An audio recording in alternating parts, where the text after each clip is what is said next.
ओम शांति। 26/1/2023। मीठे बच्चे, अमृत वेले के शांत शुद्ध वायुमंडल में तुम देह सहित सब कुछ भूल मुझे याद करो। उस समय याद बहुत अच्छी रहेगी। प्रश्न: बाप की ताकत प्राप्त करने के लिए तुम बच्चे सबसे अच्छा कर्म कौन सा करते हो? उत्तर: सबसे अच्छा कर्म है बाप पर अपना सब कुछ तन मन धन सहित अर्पण करना। जब तुम सब कुछ अर्पित करते हो तो बाप तुम्हें रिटर्न में इतनी ताकत देता जिससे तुम सारे विश्व पर सुख शांति का अटल अखंड राज्य कर सको। दूसरा प्रश्न: बाप ने कौन सी सेवा बच्चों को सिखलाई है जो कोई मनुष्य नहीं सिखला सकता? उत्तर: रूहानी सेवा। तुम आत्माओं को विकारों की बीमारी से छुड़ाने के लिए ज्ञान का इंजेक्शन लगाते हो। तुम हो रूहानी सोशल वर्कर। मनुष्य जिस्मानी सेवा करते लेकिन ज्ञान इंजेक्शन देकर आत्मा को जागती ज्योत नहीं बना सकते। यह सेवा बाप ही बच्चों को सिखलाते हैं। ओम शांति। भगवान उवाच: यह तो समझाया गया है कि मनुष्य को भगवान कभी भी नहीं कहा जा सकता। यह है मनुष्य सृष्टि और ब्रह्मा विष्णु शंकर है सूक्ष्म वतन में। शिव बाबा है आत्माओं का अविनाशी बाप। विनाशी शरीर का बाप तो विनाशी है, यह तो सब जानते हैं। पूछा जाता है कि तुम्हारे इस विनाशी शरीर का बाप कौन है? आत्मा का बाप कौन है?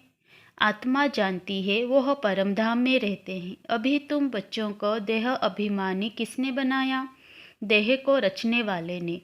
अब देही अभिमानी कौन बनाता है? जो आत्माओं का अविनाशी बाप है। अविनाशी माना जिसका आदि मध्य अंत नहीं है। अगर आत्मा का और परमात्मा का आदि मध्य अंत कहें तो फिर रचना का भी सवाल उठ जाए। उनको कहा जाता है अविनाशी आत्मा, अविनाशी परमात्मा। आत्मा का नाम आत्मा है। बरोबर आत्मा अपने को जानती है कि हम आत्मा है। मेरी आत्मा को दुखी मत करो, मैं पापात्मा हूँ, यह आत्मा कहती है। स्वर्ग में कभी भी यह अक्षर आत्माएं नहीं कहेंगी। इस समय ही आत्मा पतित है जो फिर पावन बनती है। पतित आत्मा ही पावन आत्मा की महिमा करती है। जो भी मनुष्य आत्माएं हैं उनको पुनर्जन्म तो ज़रूर लेना ही है। यह सब बातें हैं नहीं। बाप फरमान करते हैं, उठते बैठते मुझे याद करो। आगे तुम पुजारी थे, शिवाय नमः कहते थे।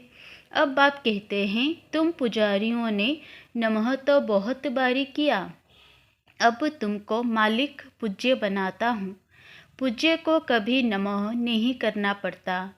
पुजारी नमः अथवा नमस्ते करते हैं। नमस्ते का अर्थ ही है नमः करना। कांध थोड़ा नीचे ज़रूर करेंगे। अब तुम बच्चों को नमः कहने की दरकार नहीं। ना लक्ष्मी नारायण नमः, ना विष्णु देवताय नमः, ना शंकर देवताय नमः। यह अक्षर ही पुजारीपन का है। अब तो तुमको सारी सृष्टि का मालिक बनना है, बाप को ही याद करना है। कहते भी हैं वह सर्वसमर्थ है, कालों का काल अकाल मूर्त है, सृष्टि का रचयिता है, ज्योतिर्बिंदु स्वरूप है। आगे उनकी बहुत महिमा करते थे, फिर कह देते थे सर्वव्यापी। कुत्ते बिल्ली में भी है तो सभी महिमा खत्म हो जाती। इस समय के सब मनुष्य ही पाप आत्माएं हैं, तो फिर जानवरों की क्या महिमा होगी?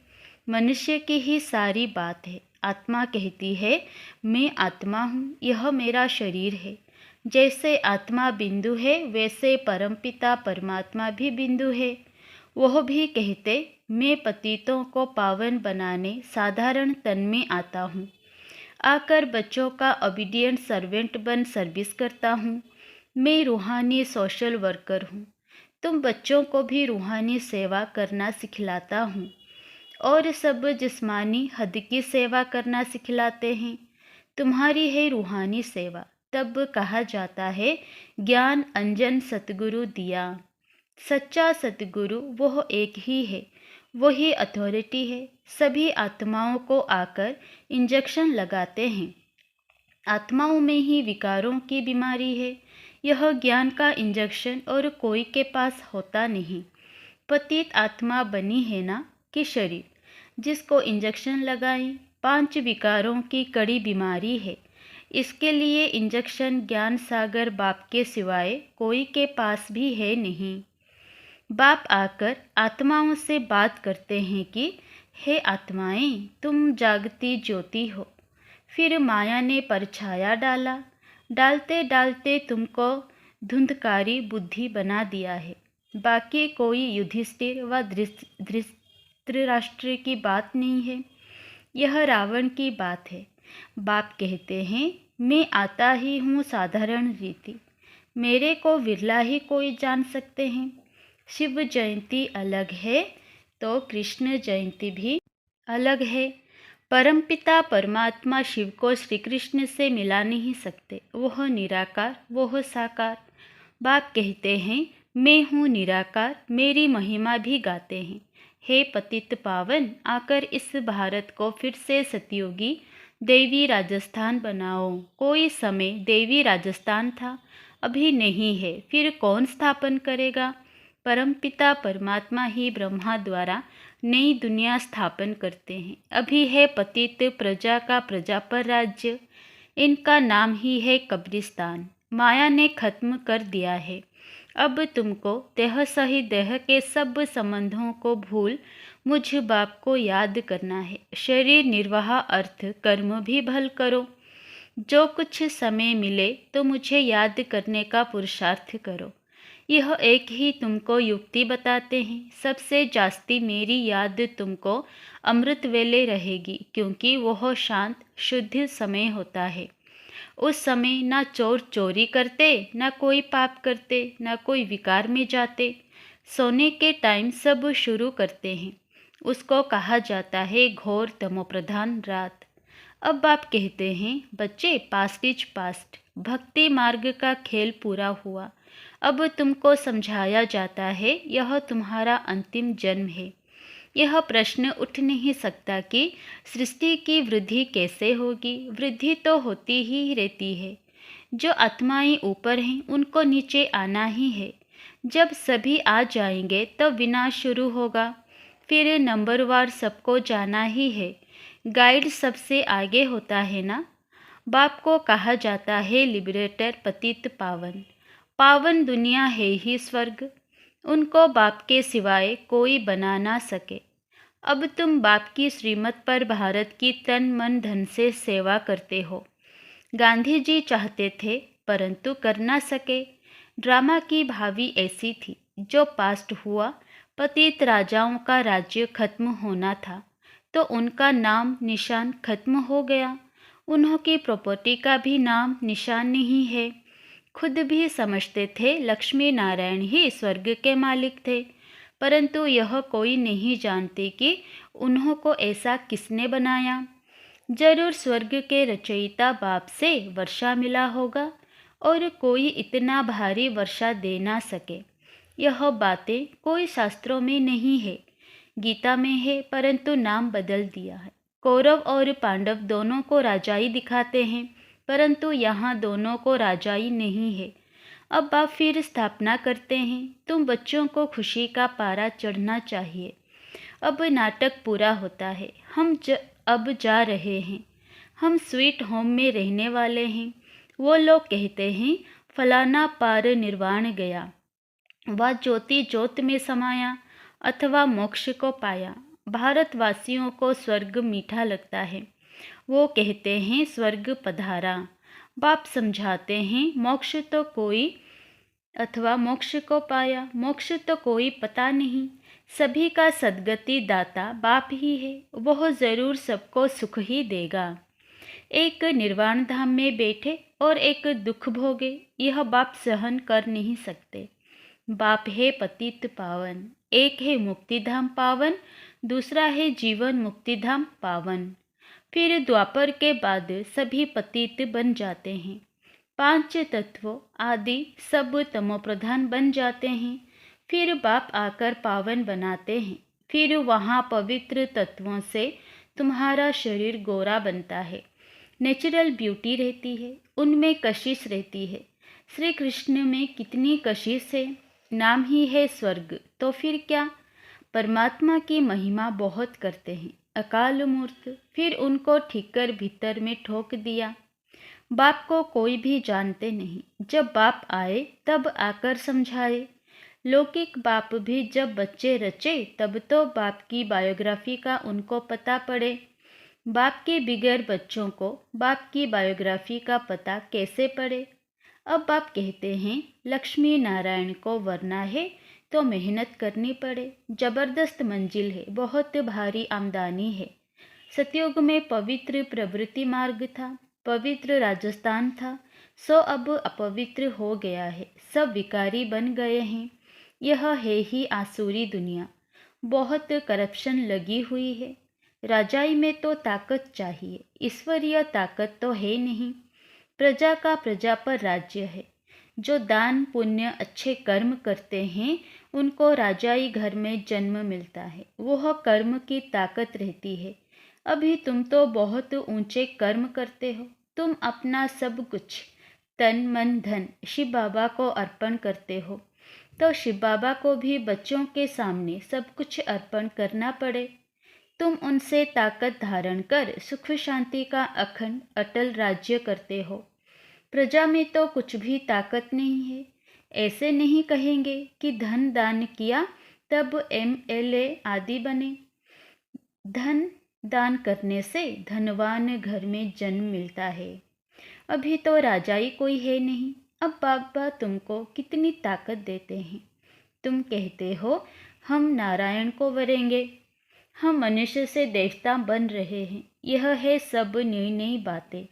नारद की बात अभी की है, रामायण आदि भी अभी की हैं। सतयुग त्रेता में कोई शास्त्र होता नहीं, सभी शास्त्रों का अभी से तेलुक है। झाड़ को देखेंगे, मठ पंथ सब बाद में आते हैं। मुख्य है ब्राह्मण वर्ण, देवता वर्ण, क्षत्रिय वर्ण। ब्राह्मणों की चोटी मशहूर है। यह ब्राह्मण वर्ण सबसे ऊंचा है, जिसका फिर शास्त्रों में वर्णन नहीं है। विराट रूप में भी ब्राह्मणों को उड़ा दिया है। ड्रामा में ऐसी नूंद है, दुनिया के लोग यह नहीं समझते कि भक्ति से नीचे उतरते हैं। कह देते हैं भक्ति से भगवान मिलता है, बहुत पुकारते हैं, दुख में सिमरन करते हैं। सो तो तुम अनुभवी हो, वहाँ दुख की बात नहीं। यहाँ सब में क्रोध है, एक दो को गाली देते रहते। अभी तुम शिवाय नमः नहीं कहेंगे, शिव तो तुम्हारा बाप है ना। बाप को सर्वव्यापी कहने से ब्रदरहुड उड़ जाता है। भारत में कहते तो बहुत अच्छा है, हिंदू चीनी भाई भाई, चीनी मुस्लिम भाई भाई, भाई भाई तो है ना, एक बाप के बच्चे हैं। इस समय तुम जानते हो हम एक बाप के बच्चे हैं। यह ब्राह्मणों का सीजरा फिर से स्थापन हो रहा है। इस ब्राह्मण धर्म से देवी देवता धर्म निकलता है, देवी देवता धर्म से क्षेत्रीय धर्म, क्षेत्रीय से फिर इस्लामी धर्म निकलेगा, सीजरा है ना। फिर बौद्धि क्रिश्चियन निकलेंगे। ऐसे वृद्धि होते होते इतना बड़ा झाड़ हो गया है। यह है बेहद का सीजरा, वह होता है हद का। यह डिटेल की बातें जिसको धारण नहीं हो सकती, उनके लिए बाप सहज युक्ति बताते हैं कि बाप और वर्षे को याद करो तो स्वर्ग में ज़रूर आएंगे। बाकी ऊंच पद प्राप्त करना है तो उसके लिए पुरुषार्थ करना है। यह तो तुम बच्चे जानते हो, शिव बाबा भी तुमको समझाते हैं, यह बाबा भी समझाते हैं। वही हमारी तुम्हारी बुद्धि में है। भल हम शास्त्र आदि पढ़े हुए हैं, परंतु जानते हैं इन सब से कोई भगवान नहीं मिलता। बाप समझाते हैं मीठे मीठे बच्चे शिव बाबा को और वर्षे को याद करते रहो। बाबा आप बहुत मीठे हो, कमाल हो आपकी, ऐसे ऐसे महिमा करनी चाहिए बाबा की।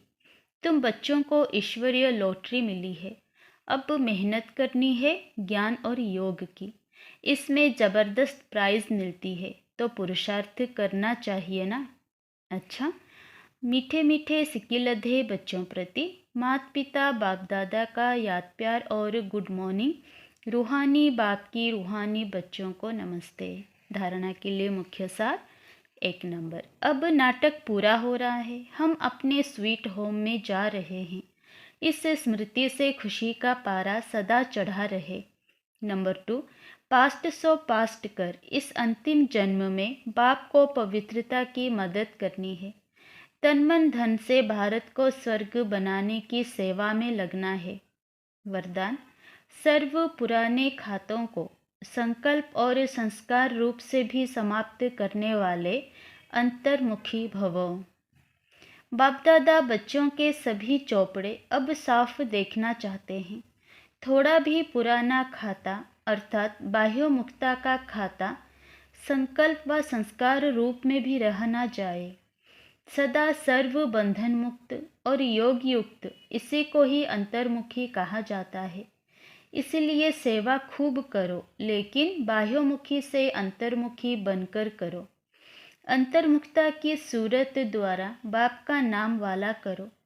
आत्माएं बाप का बन जाएं, ऐसा प्रसन्न चित्त बनाओ। स्लोगन, अपने परिवर्तन द्वारा संकल्प, बोल, संबंध, संपर्क में सफलता प्राप्त करना ही सफलता मूर्त बनना है। अच्छा, ओम शांति।